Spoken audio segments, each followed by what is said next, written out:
নমস্কাৰ গ্ৰহণ কৰিব মোৰ ভিডিঅ'টোলৈ আপোনালোকক স্বাগতম জনাইছোঁ। 17 এপ্ৰিলত ঘোষণা হ'ব উচ্চতৰ মাধ্যমিকৰ ফলাফল। আপোনালোকে কেনেদৰে ৰিজাল্টবোৰ চাব সেই বিষয়ে ভিডিঅ'টোৰ জৰিয়তে জানিব পাৰিব।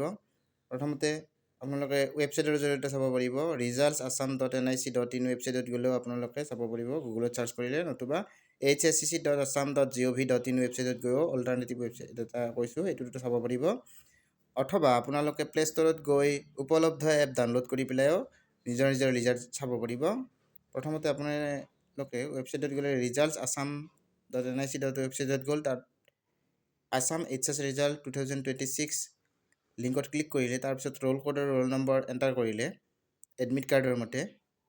তাৰপিছত আপোনালোকে ছাবমিট বুটাম বা ফাইণ্ড ৰিজাল্টত ক্লিক কৰিলে, তাৰপিছত আপোনালোকৰ মাৰ্কশ্বিটখন ডাউনলোড হৈ আহিব বা প্ৰিণ্ট কৰিব পাৰিব। নতুবা আপোনালোকে উপলব্ধ এপৰ জৰিয়তে কেনেদৰে প্লে ষ্টৰত গৈ ডাউনলোড কৰিব পাৰিব সেই বিষয়ে আপোনালোকক এবাৰ জনাই দিছোঁ। আপোনালোক প্লে ষ্টৰত গৈ উপলব্ধ এপটো ডাউনলোড কৰি ল'লে, প্লে ষ্টৰত উপলব্ধ চাৰ্চ কৰাৰ লগে লগে উপলব্ধ এপটো আহি যাব।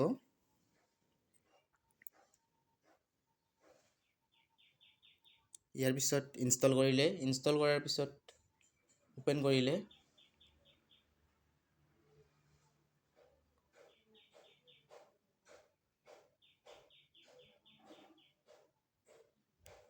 ওপেন হোৱাৰ লগে লগে আপোনালোকৰ এখন পেজ দেখা পাব। তাত মোবাইল নম্বৰ আৰু নিজৰ নাম আৰু ষ্ট্ৰীমটো ছাবমিট কৰিব লাগিব। ছাবমিট কৰাৰ পিছত মোবাইল নম্বৰটো এণ্টাৰ কৰিলে, নামটো টাইপ কৰিলে, ষ্ট্ৰীমটো লিখিলে, ছাবমিট কৰিলে, আৰু এতিয়ালৈকে বিশেষ একো অহা নাই। ইয়াৰ পিছত আপোনালোকে ৰিজাল্টৰ দিনা ইয়াত দেখা পাব আৰু সেনেদৰে ডাউনলোড কৰিব লাগিব গোটেইখিনি।